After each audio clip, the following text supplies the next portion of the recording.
अंदर की रोशनी गांव के छोटे से कोने में बसा था शिवपुर, हरियाली से घिरा, प्यार और अपनापन से भरा एक सुंदर गांव।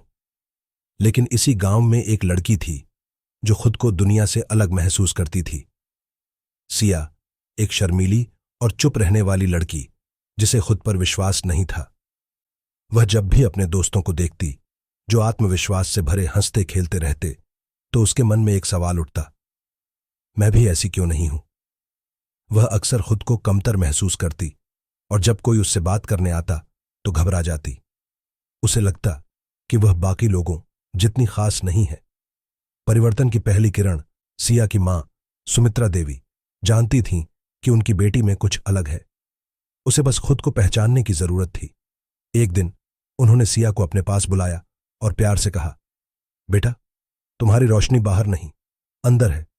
तुम्हें बस इसे देखने की जरूरत है। सिया ने मां की बात सुनी, लेकिन समझ नहीं पाई। उसे यह शब्द अच्छे तो लगे, मगर कैसे वह खुद की रोशनी को देख सकती थी। एक नई जिम्मेदारी कुछ दिनों बाद गांव में एक बाल मेला लगा। वहां हर किसी को कुछ नया करने का मौका मिल रहा था। कोई नाचने की तैयारी कर रहा था, कोई गाने की।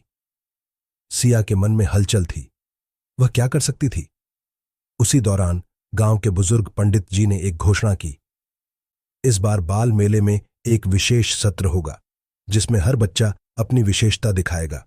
सिया के लिए यह बहुत कठिन था, लेकिन उसकी मां ने उसे हिम्मत दी। बस एक बार अपने मन की सुनो, कुछ ऐसा करो जिससे तुम्हें खुशी मिले। अंदर की रोशनी का एहसास सिया को लिखने का बहुत शौक था।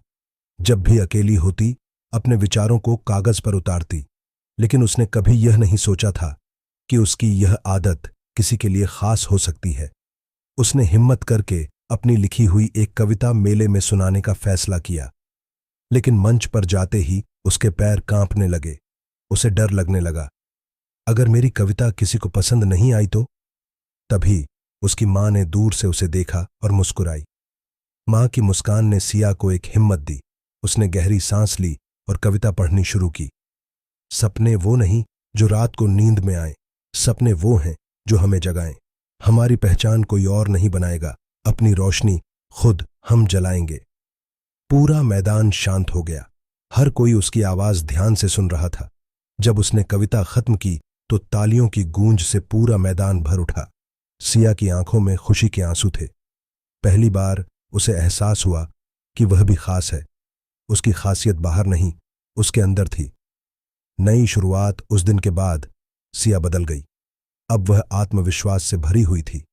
उसने समझ लिया था कि हर किसी के अंदर एक अनोखी रोशनी होती है, बस हमें उसे पहचानना आना चाहिए। गांव के लोग अब सिया को शिवपुर की कवियत्री कहने लगे। उसने अपनी कहानियों और कविताओं से कई लोगों को प्रेरित किया, और इस तरह सिया ने सीखा कि असली रोशनी बाहर नहीं, हमारे अंदर होती है। बस हमें खुद पर विश्वास रखना होता है। सीख, हर इंसान के अंदर कोई न कोई खूबी होती है।